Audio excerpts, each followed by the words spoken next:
Everyone, this is doctor Anjali. आज हम बात करेंगे बहुत कॉमन टॉपिक जो कि जो न्यूली पेरेंट्स होते हैं ना, और जिनके बच्चे भी 6 to 3 months 6 months वाले होते हैं, उनके बीच में जो बहुत कॉमन टॉपिक होता है उसके बारे में कि बच्चों की जो मिल्क टीथ होता है, जिसे हम प्राइमरी टीथ कहते हैं, उसका इरप्टिंग एज क्या है, वो कब इरप्ट होते हैं, उसका क्या काम है, एंड कौन सी उम्र तक दांत हमारे आ जाते हैं एंड कितने दांत होते हैं, इन सब के बारे में।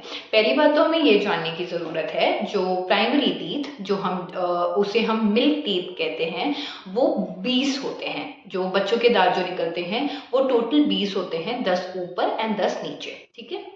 अगर इसकी हम एज की बात करें तो टू बी ऑनेस्ट, हर बच्चे की ग्रोइंग एज, उसकी डेवलपमेंट हर बच्चे का अलग अलग होता है। तो कई बच्चों के दांत जो होते हैं वो बहुत जल्दी इरप्ट हो जाते हैं, दैट इज 4 months 3 months। कई बच्चों की जो दांत है वो 6 months में इरप्ट होते हैं। आइडियली जो दांत है वो 6 months से इरप्ट होते हैं एंड 3 साल तक की उम्र तक, 2.5 ढाई से 3 साल की उम्र तक वो आपके जो मिल्क टीथ हैं वो आना बंद हो जाते हैं। ठीक है। मगर इसमें कोई टेंशन की बात नहीं है कि हाँ हमारे बच्चे का दांत तो बहुत जल्दी निकल रहा है। कई बच्चों का बहुत लेट निकलता है, कई बच्चों का इवन 10 months 11 months, इवन 1 साल के बाद भी निकलता है। तो इसमें टेंशन की बात नहीं है। डिपेंडिंग ऑन चाइल्ड की डेवलपमेंट, डिपेंडिंग ऑन हिज और हर स्टेटस, हिज ग्रोथ पैटर्न, उसके हिसाब से दांत इरप्ट होता है। ठीक है। तो अब हम बात करेंगे हमारे जो दांत होते हैं, मिल्क टीथ होते हैं, इसका आइडियल जो टाइम है वो 6 months से इरप्टिंग होता है। और वो जो होते हैं हमारे जो सामने के जो छोटे छोटे 2 दांत जो निकलते हैं लोअर टीथ के, जिसको हम इंसाइजर कहते हैं, वो इरप्ट होते हैं। एंड हमारे पूरे जो इंसाइजर्स होते हैं वो हमारा 6 to 13 मंथ के बीच में इरप्ट हो जाता है। ठीक है। कई पेशेंट्स के इवन 1 month से इरप्ट होने लगते हैं, कई पेशेंट के 6 months से, 4 months से, और वो आपके 8 से 13 मंथ के बीच में हमारे सामने के जो चारों दांत होते हैं वो निकलते हैं, जिसे हम इंसाइजर्स कहते हैं। अगर इसके यूज की बात करें तो ये जो होता है ये हमारे काटने के काम आते हैं। बच्चा उस दांत से काटता है, जनरली कुछ भी बाइट करना होता है, कुछ भी खाना होता है तो वो करता है। अगर हम उसके बाद की बात करें तो हमारी जो अकल की हमारी जो दाढ़ होती है, बच्चों की जो दाढ़ होती है, जिसे हम फर्स्ट मोलर कहते हैं, वो निकलता है, जिसका जो रेंज होता है इज 13 to 19 मंथ के बीच में होता है। और वो हर साइड के ऊपर नीचे चारों साइड के एक एक दांत निकलेगा। ठीक है। उसके बाद अगर हम बात करें जिसको हम शार्प टीथ, एकदम शार्प तरीका, जिसको हम उसको टीयरिंग टीथ भी कहते हैं, उसकी जो मंथ होता है वो 16 to 22 मंथ के बीच में वो दांत निकलते हैं। एंड लास्ट टीथ अगर हम बात करें जिसे हम सेकेंड मोलर कहते हैं, जो कि लास्ट हमारे बच्चे के मुंह में निकल रहा होता है, उसकी जो एज होती है वो 25 से 30 मंथ के बीच में होती है, जिसको हम लोग सेकेंड मोलर कहते हैं। तो ये जो आपका एज ग्रुप है ये वेराई कर सकता है बच्चे टू बच्चे। ठीक है।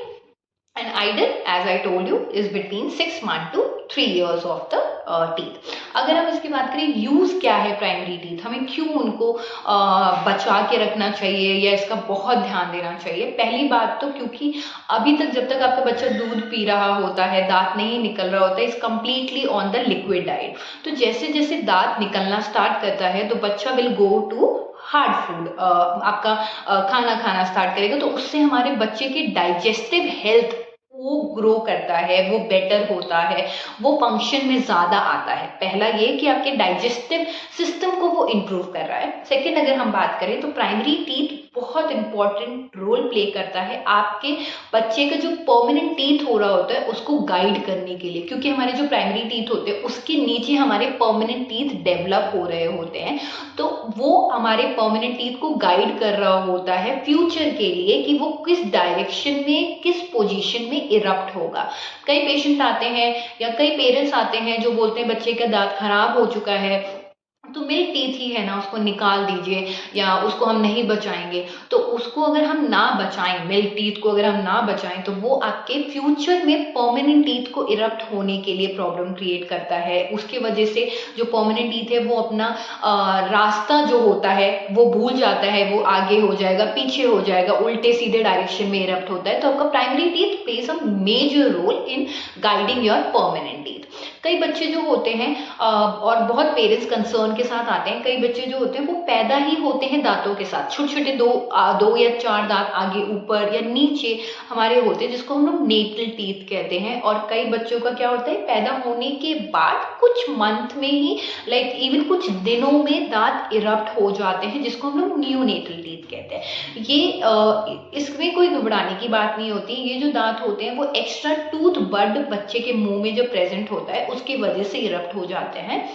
एंड ये हमारे किसी भी चीज़ में रोल प्ले नहीं कर रहा होता, ना वो आपके परमानेंट टीथ को गाइड करता है, ना कुछ करता है।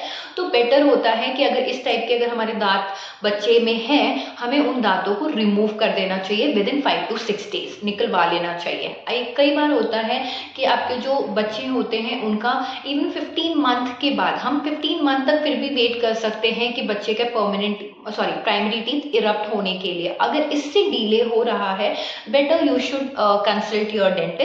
आपके आसपास के डेंटिस्ट के पास जाइए, क्योंकि बच्चों का इस टाइम तक दांत जनरली कम से कम इरप्ट हो जाना चाहिए।